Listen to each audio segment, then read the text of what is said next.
Реперський гурт Глава 94. Кашляючий Ед і One Punch Man. Я відкрив Біблію, і я відкрив главу 94 і почитав цей віршик. Степан мій кум. Я хресний його дитини. Реп нас зблизив дуже. Ми зараз йдемо на студію Kick It Records, де працює діджей Шон, який завжди у нас на тусовках. Який слідкує за нами, можна сказати, з самого початку нашого творчого шляху. Де?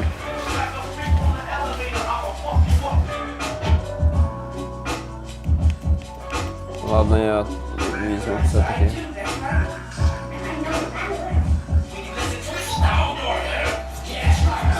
Ну, ми вчились в одній школі, але не спілкувались. І потім була якась ситуація на стадіоні, коли Степан грав в футбол. Він, до речі, футболом займався раніше. Професійно. Просто до нього пристав чувак. Кайф. І мій друг там був на цьому ж стадіоні, і він вступився за Степана. І замість Степана отримав він. А потім я побачив в контактіку, що Степан виклав трек з дуже жахливою якістю. Він на FL Studio, да, записав. Ой, я не знаю, чи варто це розказувати. І я просто написав: Степан, давай запишись з мене вдома. Ти не так написав, ти написав «Малий, привіт».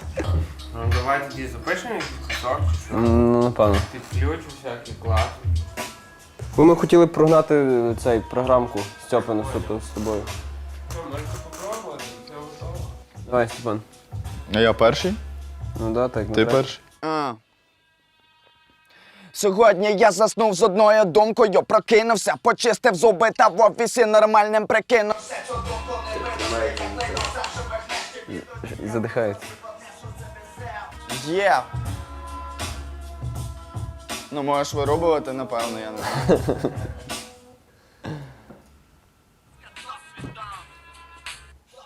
Кажуться, я зав'язав та за спиною повний зал, я зав'язав жалітись та зав'язав лизати за. Я зав'язав тусити самі, зав'язав ділитись з вами, зав'язав мутити саунд. Зав'язав, аби не знали став. Цікавий факт, що ми Ми російською починали реп писати. В повітрі літала така от нав'язлива думка, що російський реп – це номер один, який реп українською. У мене був жахливий акцент український. Перший трек називався він «Дєлай виводи». Трек був ужасний. Це важливо. А якщо так пожартувати, то загалом в українському репі основний меседж – це «опускай банку». Це якщо перевести, це коріння трави. Можна читати реп про небо, про голубів, про свою кохану дівчину, про андеграунд. Читають завжди про марихуану. Не подобається мені. Просто в Штатах про то читають і вони косять. Конкурс банд. Я не пам'ятаю, скільки там учасників було. Ну, так само пощастило нам виграти. Хоча я взагалі не очікував, що ми виграємо. Я вже пам'ятаю, такий в розпачі пішов. Виходжу я, не можу знайти Степана. Дзвоню до нього, він трубки не бере. І тут кажуть, ну і виграє Глава 94. Я такий, дякую. І пішов шукати Степана. Ні, ти в мікрофон говорив мені по Степан, телефону. Да. де ти є? Алло, Степан, ми виграли. Все, йдемо пити далі. Реп не приносить нам ніяких грошей взагалі. Ну ніяких, це ти вже загнув. Інколи щось Ну, приносить. ми не буває. відбиваємо навіть ті гроші. Навіть ті, що приносять, ми не відбиваємо те, що ми вклали. Ну, ми фанатики просто, мені здається. Я працюю, стрижу. Ну, загалом, да, ти стрижеш, заробляєш гроші, я монтую весілля, заробляю гроші. Якось так. Ну, і Просто працюємо на роботах, можна сказати.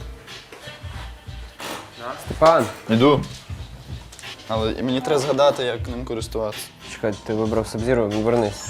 А я взагалі не шарю, коли можна брати. Я беру собі такеду. Давай, роздоплись трошки. Та чекай, ну, блядь. То ти. А, добре. Боже, Степан. Все, хватить, хорош.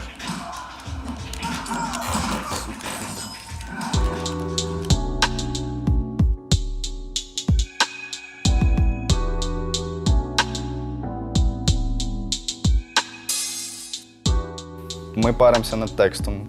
Ну, не подобається мені, як пишуть текста. Ну, таке враження, що просто всім все рівно. Я не хочу тратити себе на речі, які мені приносять менше задоволення, ніж музика. І, ну, в плані заробляння грошей. Тому хотілося б, я думаю, заробляти концертами на життя, ну, повністю посвятити себе музиці.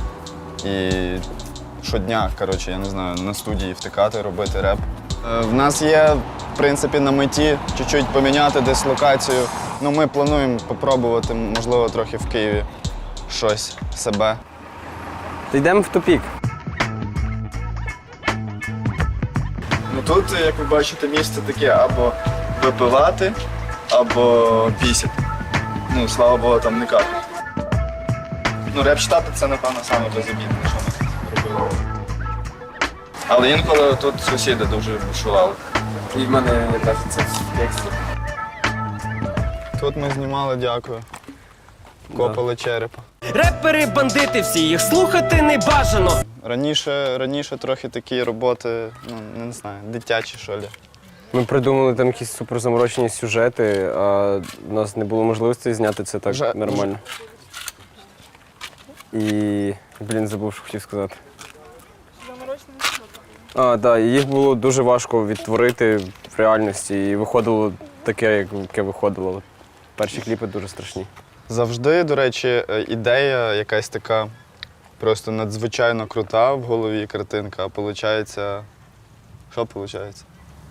Голова 94, виходить. От така реальність.